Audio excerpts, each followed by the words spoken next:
Hey guys, come on in. We're about to start a brand new episode of Jimmy Rants. JimmyRants.com is the website.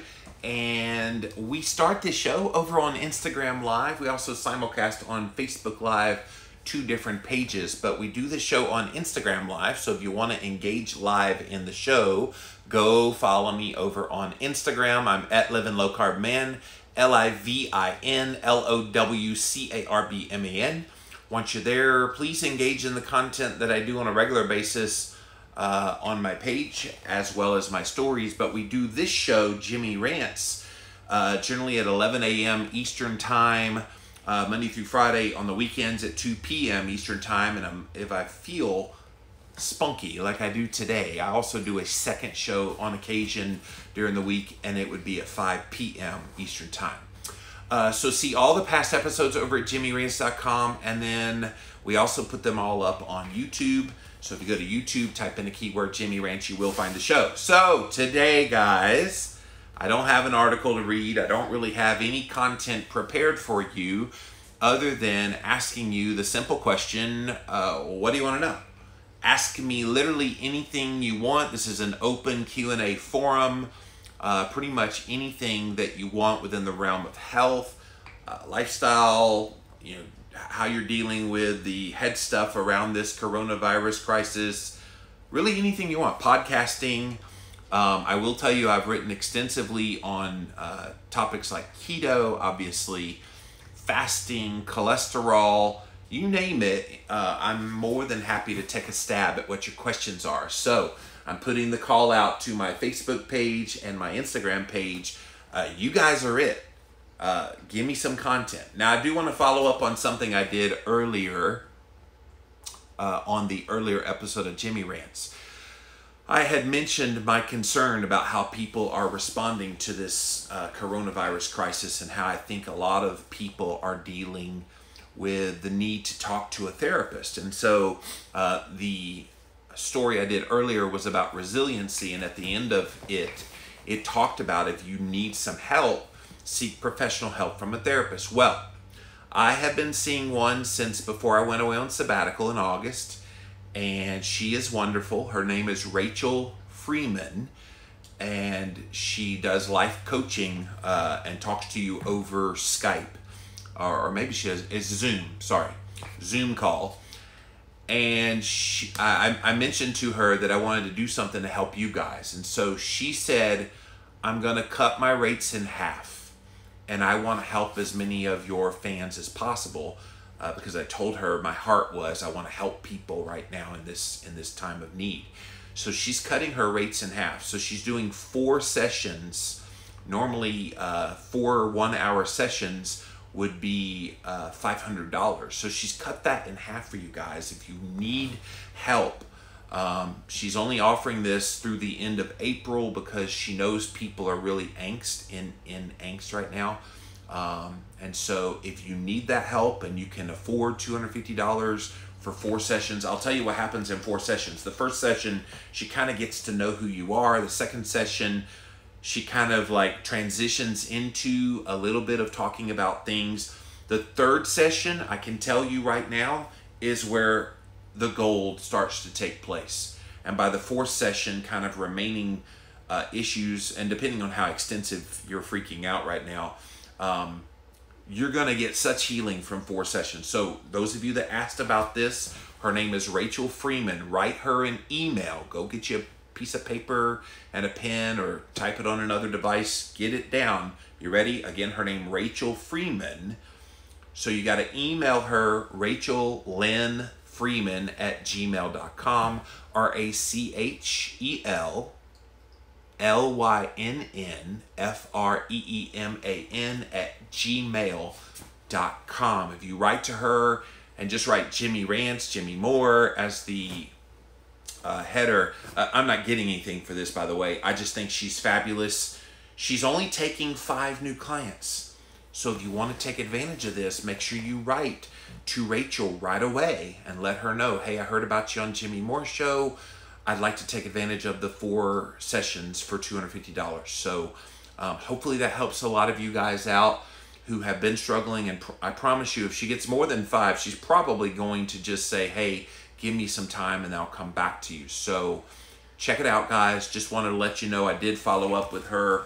She did not want me to cancel my sessions, even though she said I'm doing very well. She's just really, really surprised how well I'm doing right now. And I said, being on sabbatical for 6 months was so glorious. Yeah, and you can ask questions, by the way, about the sabbatical if you want. And she says, do you feel like you're still on sabbatical? And yeah, I kind of do in some ways. So, all right. So ask me anything. This is literally open-ended. So please ask your questions. I literally, since all this coronavirus stuff came out, I haven't done anything keto. I do have tomorrow, I'm doing a Jimmy Rants about the dietary guidelines. There's some interesting things happening there I want to tell you about. But let's see what your questions are here today. So welcome in, welcome in. Again, jimmyrants.com is the website. Oh, Brittany starts with the first one, and this is a great Ask Me Anything. What was your favorite book to write? All right, Brittany, I'm going to turn the tables back on you. Which is your favorite kid? That's not fair, is it? So it's not fair to ask a writer what's their favorite book to write. But I guess if I'm being honest and going back and reassessing now in hindsight, at the time maybe it wasn't my favorite, but in hindsight, I think I was so ready to write Keto Clarity. Like I was, like when they reached out to me, my publisher reached out to me in 2012, hey, you want to write books for us? And I said, let me think about it. Yes. And they asked me what I wanted to write about. I said, oh, it's keto. I was experimenting with ketogenic diets at the time. I was seeing some good results. I felt like all the books about ketosis out there were so lame-o and boring. I needed to write a book that would be a lot more user-friendly and would speak the language of people. And they were like, nah, it's too much of a niche. And so I got my feet wet writing Cholesterol Clarity first. So if you've gotten my book, Cholesterol Clarity, that's the very first book I did with a major publisher. And the process of it was cool because I learned how to work with a publisher. So when it came time to write the Keto Clarity book, the writing process between Cholesterol Clarity and Keto Clarity was night and day. Because Cholesterol Clarity, while I had my heart in it, and I was definitely writing a lot in it and really enjoyed the process, it was nothing like writing what you're passionate about. And when I finally got my grubby hands on writing Keto Clarity and really kind of getting in the process, in the midst of writing that book, I said, this book is going to be special. And I didn't know why. I just knew I had such heart and soul in Keto Clarity. There was no way that book was not going to succeed. And I'll tell you, I rewrote that book 100 times. Like, wrote it, rewrote, because I wanted it to be so freaking perfect. Because literally, it was the book I wanted to write all along, and it needed to be really, really good. And so I'm very proud of how that book turned out. Here it is 6 years later now, since that book came out, and it's still impacting people's lives. So I guess if I had to pick one, that would be the one. And I pretty much wrote 99% of it. Dr. Eric Westman was my co-author, but even he would admit to you, oh yeah, Jimmy wrote the book. So, but he did make sure all of it was scientifically sound. But thank you for that question. That was a really good one, and it's available in hardback, Kindle, and I read the audiobook. In fact, my publisher, you guys were saying, hey, where's the audiobook? We love your voice. You need to read an audiobook. I don't know how to read an audiobook, but I was the very first author with my publisher who offered audiobooks. In fact, I have the first two, Cholesterol Clarity and then Keto Clarity, became the first two audiobooks with my publisher. And I remember because they said in Keto Clarity, you had these moment of clarity quotes. And so I'm sitting there reading, sounding like I'm trying not to sound like, a monotonous robot. But they said, when you come to the moment of clarity quote, you have to change the tone or they don't realize you're reading like a little sidebar. So I would go, moment of clarity quote, Dr. David Perlmutter. So it's just, you had to like change the tone. I learned a lot about speaking doing audiobooks. It's pretty cool. All right, Ashton has the next question. These are great questions for like asking me anything. Were you scared doing your first podcast? So the very first podcast I did was not the Livin' La Vida Low Carb show. What was it? 2006. I was contacted by this guy and he says, dude, if you talk half as good as you write, because at the time all I was doing was blogging. If you talk half as good as you write, you need to be a podcaster. Now this was 2006. Who was doing podcasts in 2006? The iPhone had not even been invented yet. So I was like, dude, what's a podcast? He said, you just talk behind a microphone and you just kind of like ramble and rant. And I'm like, well, I can do those things.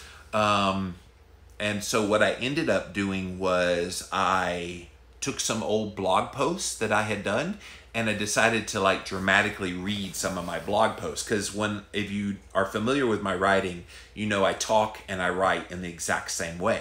So my writing lended itself to doing a podcast. So what I got from this guy was he started a podcast called the Health Hacks Podcast, long gone dead for years.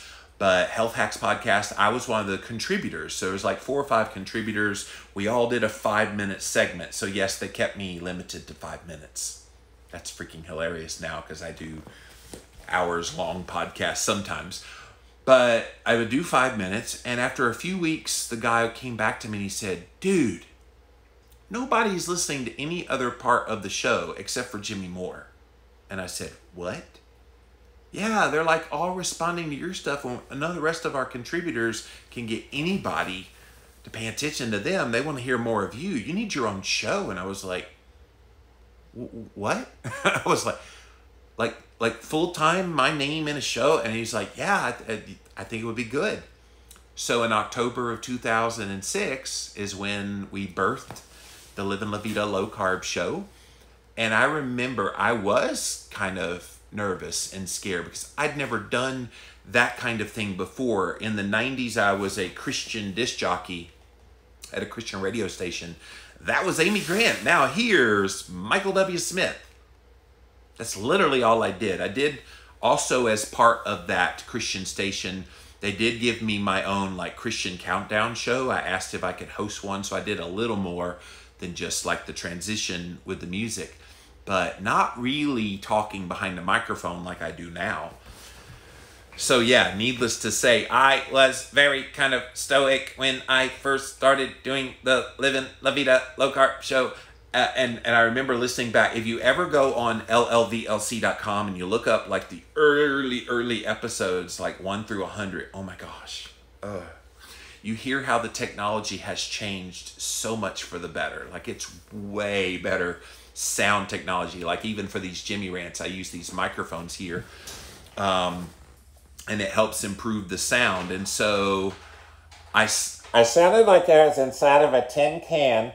And I say, welcome to the Livin' La Vida Low Carb show. So I learned to tone down the dramaticness of it. I remember my producer was like, just be you. Don't feel like you have to play somebody on the radio that you're not. It probably took me, and remember, it was like 2006. Nobody's listening to podcasts. I got good at podcasts when nobody was listening to podcasts, so that by the time they got an iPhone and started listening to podcasts, I was already 300-400 episodes in. I'd gotten pretty decent at that point. And so I got very lucky. Had I started in 2016 and tried with the clunkiness that I had at the beginning of doing this, I would not be, it would be bad, really bad. But great question, Ashton. Thank you for that. Jay Cups says, what's the layman's explanation on apoE 4? So apoE, for those of you that don't know, is a genotype. It's a genetic expression. You only run the apoE genotype test one time. And so you run it one time, you never have to run it again. And what you're looking for, 70% of the population has what's called an apoE genotype of 3-3. That is perfectly healthy, perfectly fine, no genetic abnormality. The problem is when you see a 2 and definitely when you see a 4.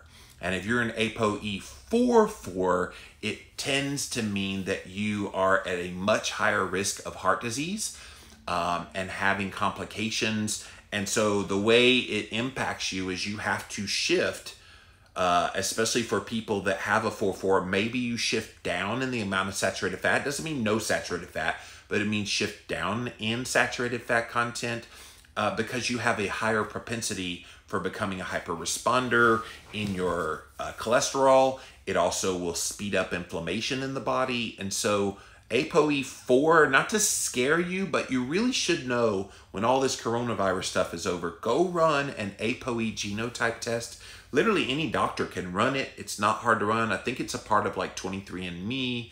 There's all kinds of companies out there doing apoE genotype. But if you have a 4, it's not a death sentence.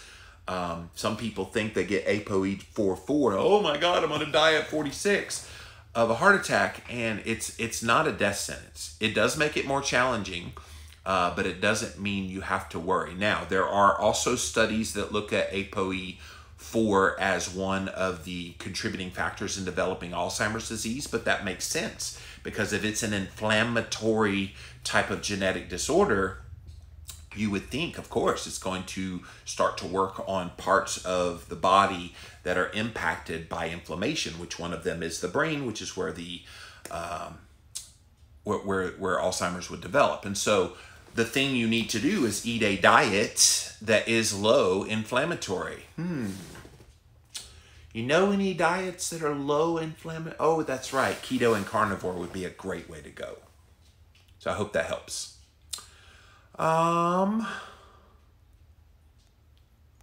Lulu says, how do you come to grips and make peace with your family about your childhood trauma abuse? When I approached my family, they all blamed me for upsetting my parents and disowned me, so I have lived without them for 20 years. Lulu, that is so sad.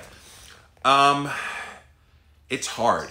I can tell you right now, the initial reaction that most of the abuse side of the family, my dad's side of the family, was, we know it was bad. Like my Aunt Mary Jane, she knew it was bad. She just couldn't say anything. My brother, I recently talked to him, my younger brother, Nathan, 6 years younger than me. And he's like, I know you got it bad. Like I was talking to him, like quite frankly, because he's going through some rough stuff in his life right now. And so I was trying to help him. And he said, I know you went through some rough stuff with Dad, and I don't know the full extent of it, but it sounds like it was really bad. And so I'm thankfully on the opposite end of that. Dad himself is the one that's kind of tricky, and I'm going to be full disclosure with you here. He called me about 2 weeks ago, and he wanted to talk. Hey, I hadn't talked in a while, da-da-da. Can I tell you, I just didn't feel it in my heart. I wanted to talk to him.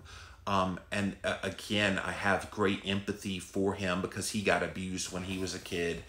But the pain of talking about this and the kind of reliving some of those things in my head, it's very hard to talk to that man because to this day, I have not heard, I am sorry that I hit you and beat you and squelched you for so many years. And not that I really expect that I should get that, but deep down inside, I kind of want that. And plus, he's really frail at this point in his life. He's been through so many like surgeries on back and shoulders. He's on psychotic medications. He's had a rough life. And so I'm not sure if he's even in his right mind right now, that if I did talk to him, could he even be capable? Because he's probably put up so many walls of what he did to me because he's put up walls of what was done to him by his dad. It's a tough one. So coming to grips and making peace with your family about the abuse, I'm doing it now. Like I've talked to my mom. My mom is just all in.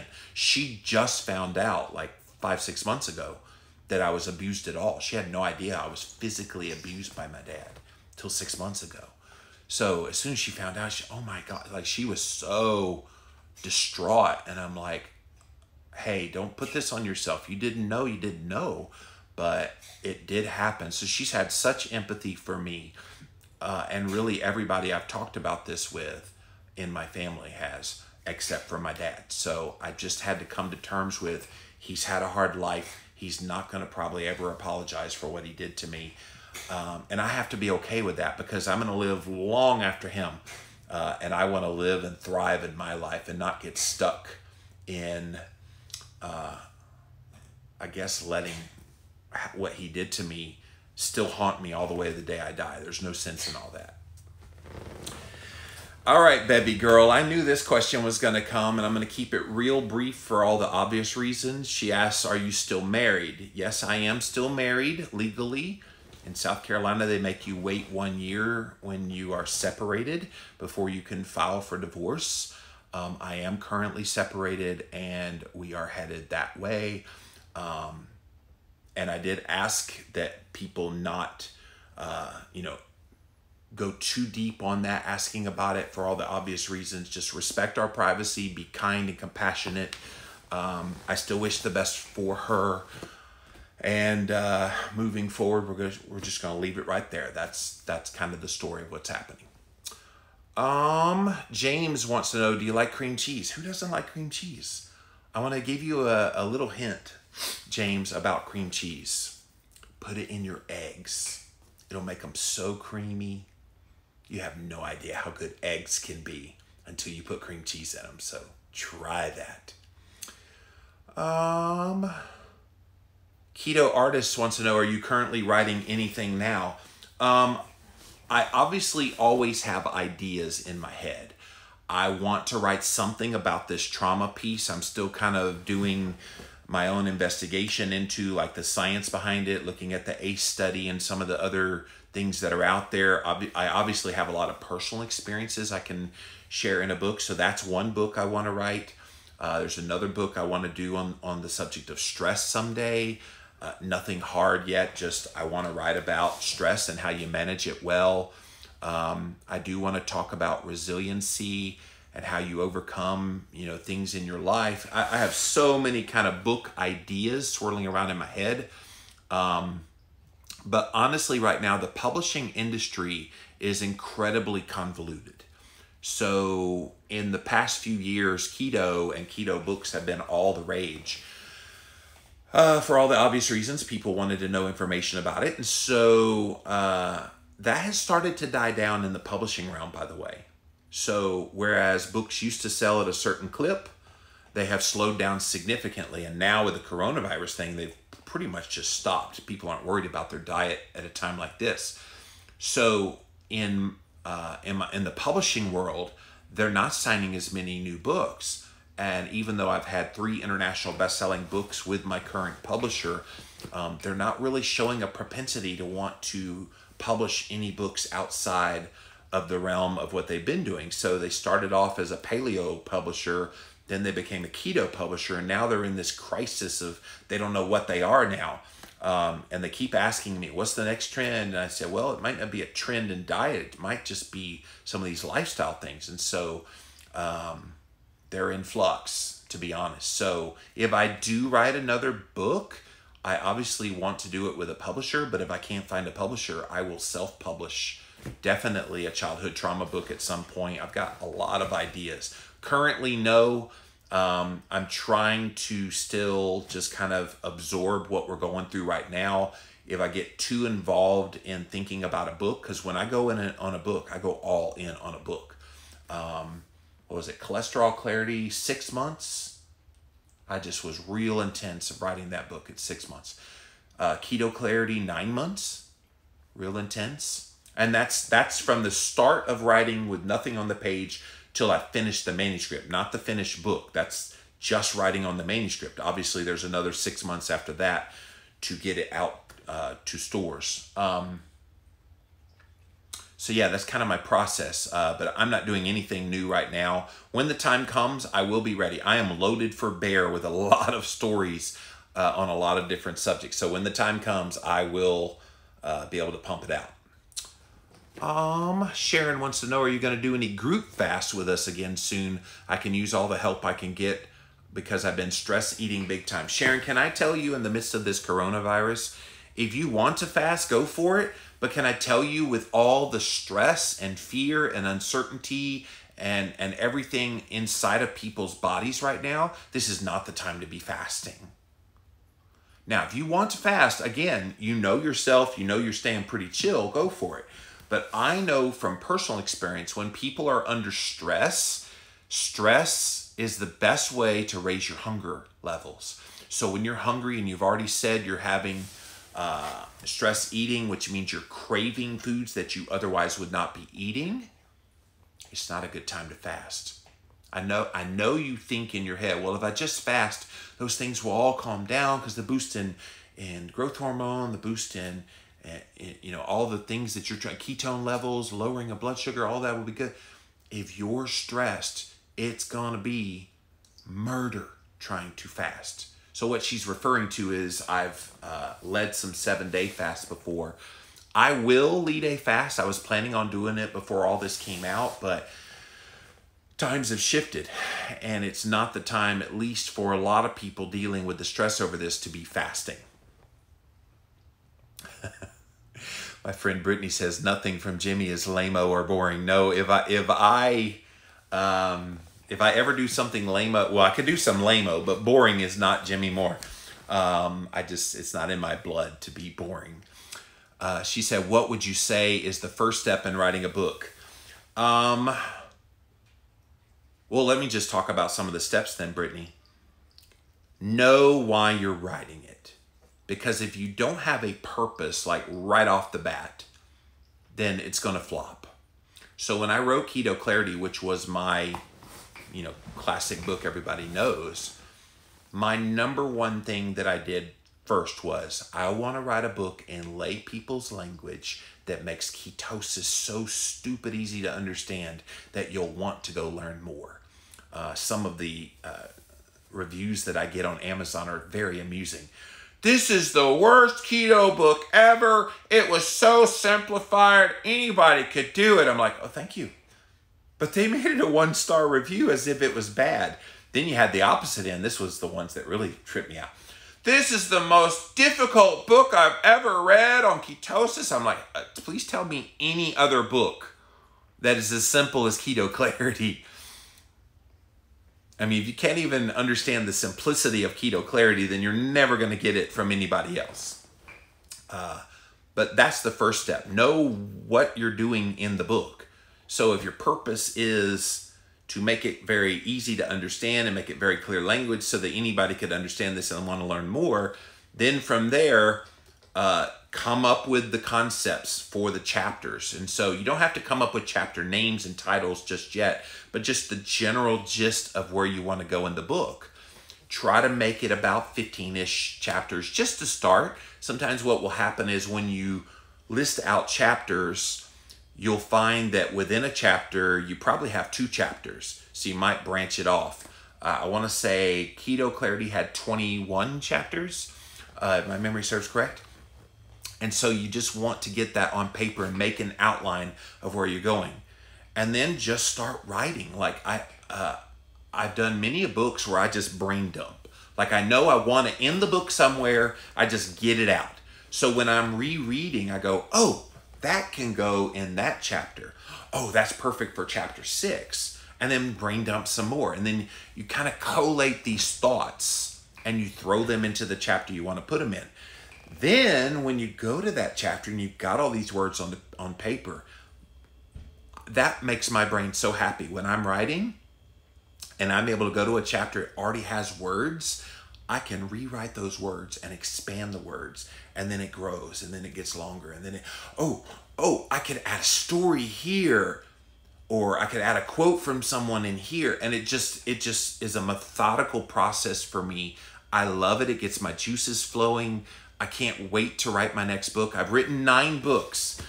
So the next one, number 10, is going to be pretty darn special.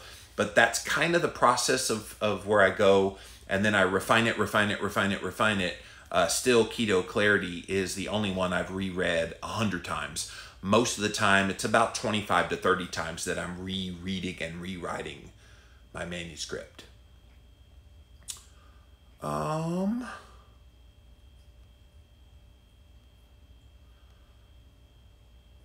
Let's see. Are you having any stress eating issues with this coronavirus, says Ashton. Oh, I was just talking to my life coach, Rachel. If you missed it earlier, by the way, my life coach, Rachel, is opening up 5 spots for her life coach. She's a trained licensed therapist to help those of you that are dealing with some of the stress of the coronavirus thing. And so she specializes, Ashton, in people who emotionally eat.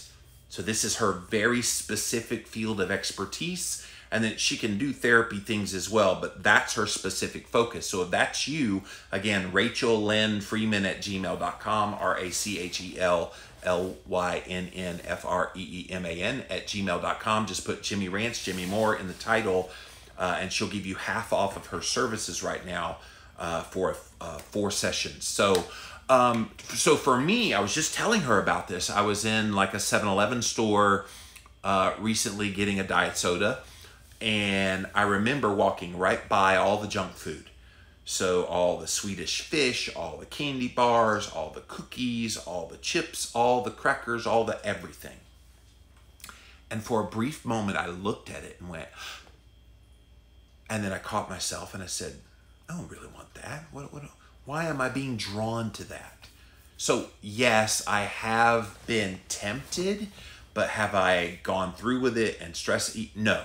I have plenty of ribeyes in the steaks in my refrigerator.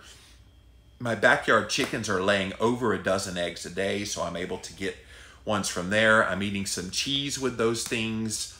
I'm having a little bit of Rebel ice cream. So I'm eating foods that are feeling good to eat, taste good to me, and are nourishing me at this time. So no, I personally am not stress eating, but I'm also not stressed. I am taking a lot of this stuff in stride, and I definitely credit my sabbatical for keeping me chill at this time.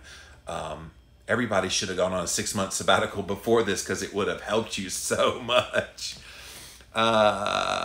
Maya says fasting and prayer, but maybe for only a meal. Yeah, if you want to fast for a meal and use it as a time of prayer or meditation, totally fine. I just think this idea of trying to fast for a week is probably not prudent right now.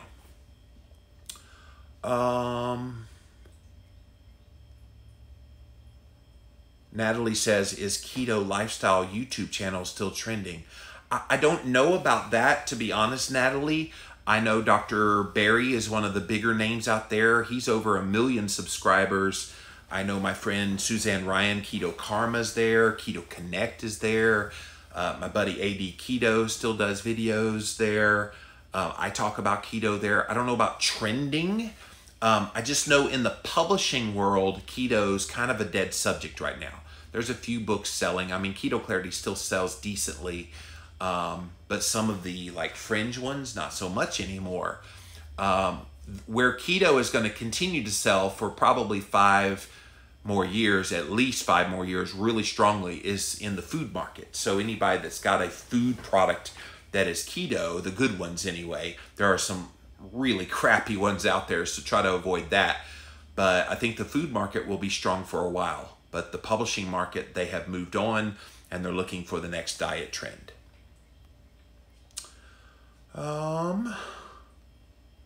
Sharon says, other than therapy, which is awesome, any other ideas for dealing with the blues due to all that's going on right now? So glad you're coming on with us every day. It really helps. Well, that's one thing. Stay connected with people you love and trust. I mean, I've tried to be that face of positivity and uplifting and encouragement at this time, because there is so much doom and gloom. So what else can you do? Get out in the sun, Sharon. If you're not getting sunshine in your eyeballs and letting it touch your skin, that is an absolute must for at least 20 minutes a day. I would say right now, try to get out there 20-minute sessions at least 2-3 times a day. It makes you feel so good. Go out for a walk if you've got like a little park like I just discovered across the street. I've lived here for 20 years. I never knew across the street there was a little trail because I saw this lady going back there the other day. I went, what? And so get out and walk. That will make you feel better. Focus on nutrient-dense foods right now. Focus on deep breathing, meditating, prayer if you're a Christian. Just do things to chill. And it's going to help you, I promise. And if you can afford therapy, get therapy. Ilza says, I'm also busy with my book, Story, Science, Cooking, and Recipes. I'm thinking of asking a few clients to add their story, good or bad. Oh, definitely do client stories. That is awesome. In fact, I did that in my latest book, Keto Clarity Cookbook. We put some of the stories of people who was influenced by Keto Clarity into that book. Sharon says, homeschooling plus everyone at home all day plus not working equals stress. Yeah, that's stress for anybody at this time. Yellow-eyed one, I want to take care of my health now more than ever before, and I am. Yes, a lot of people, maybe it wasn't on their radar screen to be healthy and kind of take care of themselves, but this kind of incident just puts it on your radar screen all the more, doesn't it? All right, thank you, Instagram. I'm going to come over to Facebook. Hello, guys. Just a reminder, Facebook page there. I can't see your comments or I would be responding to you too. But please keep your questions coming if you want to ask me anything. We've got a good 25 minutes left, so if I get no more questions, we'll just end the show, but I want to help you if you have questions. All right, hey guys, we're going to come to you next and see what you have here. Any questions? Adam says, nice shirt. Yes, I am a lifelong Dallas Cowboys fan. This is Emmitt Smith's jersey, so he was a superstar with the Dallas Cowboys in the 1990s. I was a fan of the Cowboys since the late 70s, Roger Staubach. And so I remember I lived in Pensacola, Florida. I was a freshman in high school at Pensacola High School in the 9th grade. And a senior in high school at the across-town rival was Escambia High School, was Emmitt Smith. And I remember they were the #1 team, Escambia High School, the #1 team, not just in the state, but in the whole nation. USA Today, they were the top team in the whole nation because Emmitt was running for like 350 yards a game and they were winning and blowing people out. So I remember we were #2 in the state and we played a rivalry game and we beat them. Pensacola High School beat them. I remember I was in the stands that night. I remember the next day we had a band something that we had to go to, and we went into the stadium while we were kind of waiting on the buses to come to pick us up. And so a bunch of us went in the stadium. It was trashed. I mean, there was just garbage all over the place. And I'm going to tell you a story I've never shared before publicly. I tried to go up into the box, so where the news reporters and everybody was. I went, it's like a straight up ladder, and then I went into the box. Oh, hey guys, we're here with the football game. And it was just, kids. When I got out of it, I said, oh, I'm going to try to get down face forward rather than like facing and going down like normal people do. I went face forward and my foot slipped. And I remember my vertebra in the bottom of my back hit every single one of those steps all the way down. Freaked me out to no end because I got to the bottom and I couldn't move. My legs were temporarily paralyzed. I literally could not move. I remember I couldn't breathe because all of my lungs and it was just like, and I was just kind of sitting there. I remember this. I was 12 years old. I remember this. I was just like, and I just was there. It felt like forever. It's probably about 10, 15 minutes. And I finally got the feeling back in my legs again. But that scared the crap out of me. And I wonder to this day if that's why I have like lower back pain on the right side, that particular incident that took place. So who knows? I know you didn't ask about that, but that's Adam, you spurred that on because of Dallas Cowboys. Mark says, still holding my own, pretty grounded, but some folks are over the top. Stay strong. Exactly, Mark. And I think that's what I've tried to do here with my show, is to calm people where they're getting a little bit cray-cray. Norma said, just read today that another strain started in China. This is the 3rd mutation, going to be a long summer. You know what? This thing's going to do what it's going to do. And it's easy to get caught up in the day-to-dayness of the news. And can I tell you, just in general, coronavirus or no coronavirus, that kind of constant bombardment of information is so taxing on your nervous system. This was already going to be a rough year because it's a presidential election year and all the rhetoric that comes out from both sides on that. So I was not looking forward to that. And oh yeah, by the way, we're still having an election later this year. So I don't know how people are going to have the bandwidth in their head to deal with all the kind of back and forth stuff that's going to happen with that. Plus having dealt with the aftermath of all that's happening now. It's a really weird year. But no, I choose not to get caught up in all the news. Obviously, I see a little bit of it, but I don't dwell on it. It's very easy. Oh, there's another strain in China. And I don't want to participate in that. I get it. People are scared, but let's don't overblow it. It's very easy to do that in your head. Mark said, I loved reading The Keto Cure by you, Dr. Nally, and Maria Emmerich. Yeah, that was a fun book. Dr. Nally had a lot of great things to say, and the fun part about Dr. Nally is he also has that heart for translating the language. He's very nerdy, but he knows how to translate it into everyday language, and so he's really good at that. So yes, Keto Cure for sure. Maria says, Keto Clarity is a classic to me. It's my favorite all-time go-to book. Oh, thank you. Yeah, I think someday on my tombstone it's going to say, here lies Jimmy Moore, author of Keto Clarity. That would be, yeah, I'm very proud of that book. I have no shame in that book, really any of my books, but that book for sure. Jimmy Clegg wants to know what my last cheat meal was. Honestly, I don't cheat. So I'm trying to think what it would be. I mean, and plus, even within the context of my normal diet, if I decide to have something temporarily off plan, I don't characterize it as a cheat. I call it, it's just a part of the process. I'm trying to remember, because you're asking that seriously, and I'm seriously trying to remember when the last cheat was. All I know is, if you ask some people who watch me on YouTube, they think I cheat every day. It's kind of a funny juxtaposition of here I am eating mostly meat as kind of a carnivore keto type of eater, and yet there's people that say, well, you can't weigh as much as you weigh unless you're downing tons of donuts every single day. And I'm going, on a bet? Like, literally, I have nothing to hide here. Why would I be, scarfing down donuts? In fact, if I was going to scarf down anything, it would not be donuts. Gross. I mean, like, your tastes have changed. I guess I might have had a pizza slice, but I don't remember.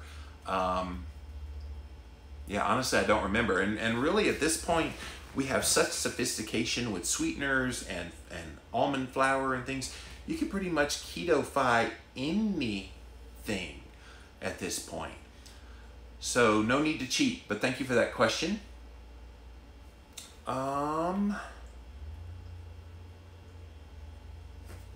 So Maria wants to know how much weight did I lose during my sabbatical, because it's very obvious in my face that I've lost weight.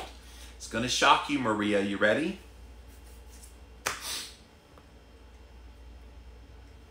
Zero. I did not lose a single pound on the scale during the sabbatical. I stayed exactly the same. Oh my God, what happened? You should have been pouring off the weight and da-da-da. Well, remember, the first 3 months were all dealing with the aftermath of the childhood trauma all coming back. So that was the first 3 months. Then the next 3 months after that, I started a workout routine at my gym. So I started lifting weights regularly, and I know I put on a good amount of muscle because I'm seeing pretty good definition in my biceps and in my legs. I need to get back hot and heavy to that. We had a tornado hit about a month and a half, 2 months ago here in Spartanburg, South Carolina, which closed the gym down for over a month. Then it reopened for 1 week, and then this coronavirus thing hit. So it's been closed again. So Planet Fitness, oh my God, please, please. I so bad need a workout. I'll probably do a workout in my yard with my tire soon, but All that to say, Maria, I didn't lose any weight on the scale, but I feel better. I'm stronger. There's just so many positiveness. Like you said, you see the difference in the face. I know I've lost fat. I think sometimes it gets redistributed. And I'm gonna be patient with that, because before all this coronavirus stuff, I was still kind of in the healing process from the childhood trauma. And it's just gonna take time. And I'm okay with that. I'm okay with where I am. I feel good and all the things. But thank you for that. Bonnie says you should write a biography. An autobiography, is that what you're saying? That's a long time from now, because I'm far from finished, Bonnie. Lou says, I've been sticking to my 18 hours of intermittent fasting, but no extended fast. Yeah, intermittent fast all you want. I think 16 to 18 hours of intermittent fasting, totally fine right now. It's those people that think they need to push it days and days and days on end when their body is screaming at them with cravings, that I don't think they need to be doing that. Have you ever been on Metformin? Maria wants to know. I did take it for about 2 weeks, and I got such stomach distress from it, it tore me a new one.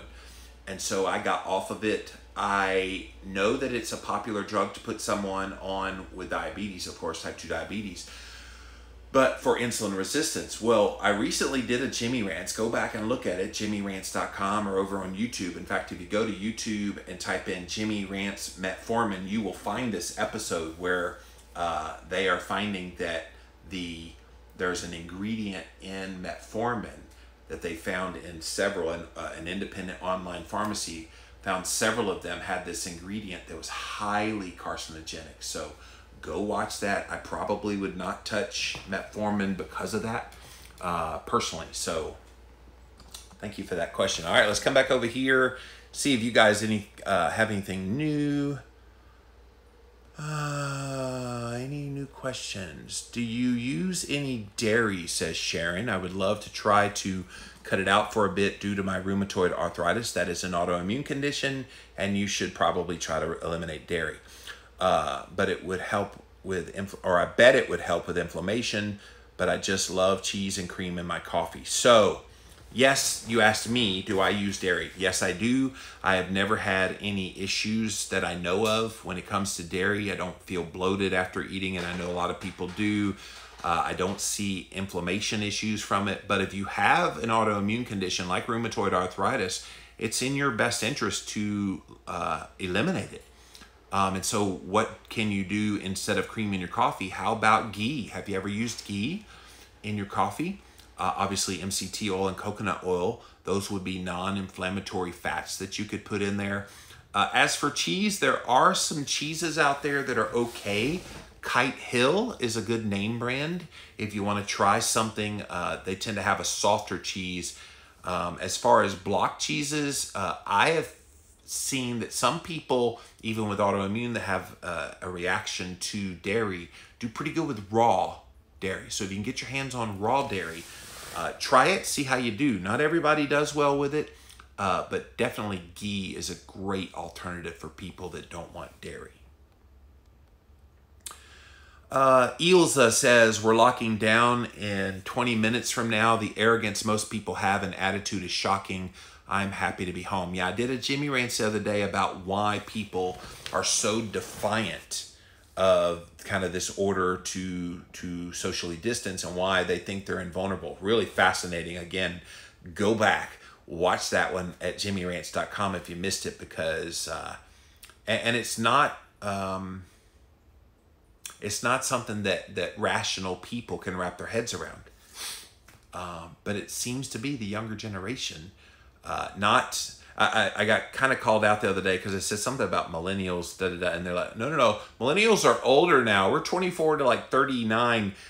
You're talking about Gen Z. So if you're under 23, apparently you're part of this Gen Z, and yeah, they're the ones that may not be as susceptible to this, so they don't feel like they have to do the social distancing, not realizing that their grandparents could be the ones that fall to this if they pass it on. So, but yeah, good luck, Ilza. She's in South Africa, by the way, you guys. So, Alrighty, well, thank you guys for being here. I wanted to open up the floor today to an open forum to pretty much ask me anything. So hopefully you guys enjoyed that. I always enjoy sharing with you, trying to be a positive, happy voice for you. This is a crazy time we're living in right now, but this is not the time to panic. This is not the time to allow fear to rule your life. And if you learn nothing else from watching my Jimmy rants, I hope you know that just being scared all the time is not going to do you any good. Health-wise, physically, mental health, spiritual health, all of this is going to harm you in some way. So just be aware of that and be cognizant enough of yourself to know when you need to back away from viewing the news so intently, when you need to engage in prayer, meditation, deep breathing, relaxation, sunshine exposure, taking a walk, getting connected with loved ones. You know yourself right now. Don't get overwhelmed. Stay calm, stay chill, and you'll get through this. This won't be forever. Like, I think about some of the crisis situations over the past 100 years in our nation's history. This is a big one, but it's not the first time we've ever had crisis hit. And crisis is going to continue to hit. If it's not global like it is now, it's going to happen in your life. You're going to have a loved one that unexpectedly die. You're going to have relationship issues. You're going to have all kinds of things come up. And it's how you handle these big situations that will determine when those smaller ones, but still significant ones in your life come, how you are able to handle them well. So use this as training right now to be able to handle life situations even better. Yellow-eyed one says, my brain says, do it now. I live in New York City. I have COPD 10 years. I do well, but I do suffer with shortness of breath. I'm at high risk with the virus, so I'm taking great care of myself. And that's the prudent thing to do. And keep taking care of yourself, yellow-eyed one.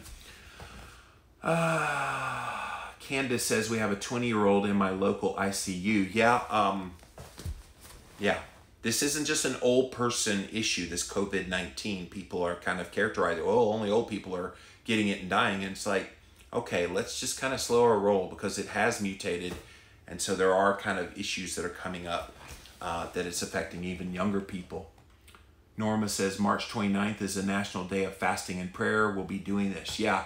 I think if you are a believer in God, a Christian, or whatever your faith, go ahead and try to participate in this because this is going to be here for a little bit. So don't let it overwhelm you. And there is a higher power, a God, whatever you want to call him, it, whatever you call, that you can go to try to manage what's going on here and get intervention. Stay Toothache 83, basic question, what is the most carbs that I can eat per day to stay in ketosis? It's impossible to say that from person to person. I don't know what your activity level is. I don't know what your metabolic health is. I don't know what your history of eating carbohydrates is.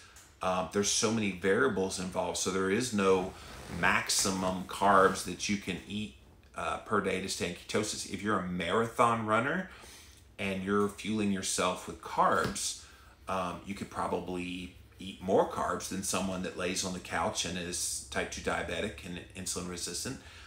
So it's going to have a lot of variables. So there is no magic one. I can tell you most people will not be in ketosis if they eat more than 50 grams of total carbohydrates in a day. You eat more than 50 grams total carbohydrates, next to impossible to be in what's a clinical state of nutritional ketosis. So keep it under 50. For a lot of people with insulin resistance, it's not just under 50, it's under 30, and some people under 20 grams of carbs. So that's the general answer to your question. Thank you for doing your show, says Amy. Thank you, Amy. We appreciate you. Have loved watching you ever since Periscope. Oh, Periscope. Is Periscope still around? I used to do Jimmy Scopes there. Now I do Jimmy Rants here on Instagram and Facebook. So I didn't even know is Periscope still a thing? Like, I should look that up on my app. I haven't opened that app in years.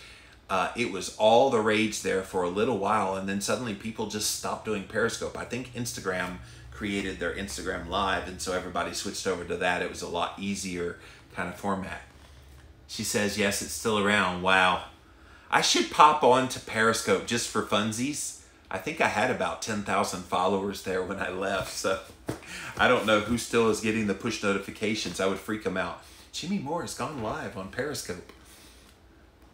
I'm trying to remember how I did that opening. I always do. What's up, you guys? Welcome back to another Instagram Live. I'm trying to remember what I did with Periscope. Welcome back to another episode of Jimmy Scopes. I forget what I did. People would freak out if you did. Yeah, I might do that for funsies. That would be really funny. What I would do is send them to Jimmy Rants so that they would follow where I'm at now. Because a lot of them probably, where are you, man? All right, guys, let me pop off of here. Thank you for hanging out with me here on Jimmy Rants today. And yeah, I got lots of great stuff in store. I'll probably just do the one Jimmy Rants tomorrow and then the one each on Saturday and Sunday. But I've always got stuff to talk about.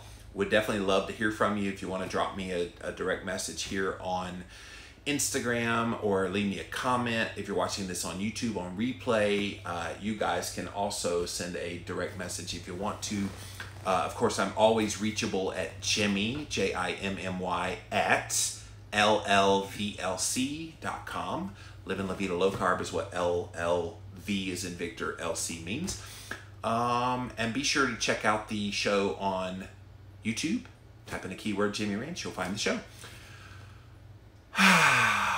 You guys hanging in there? I hope so.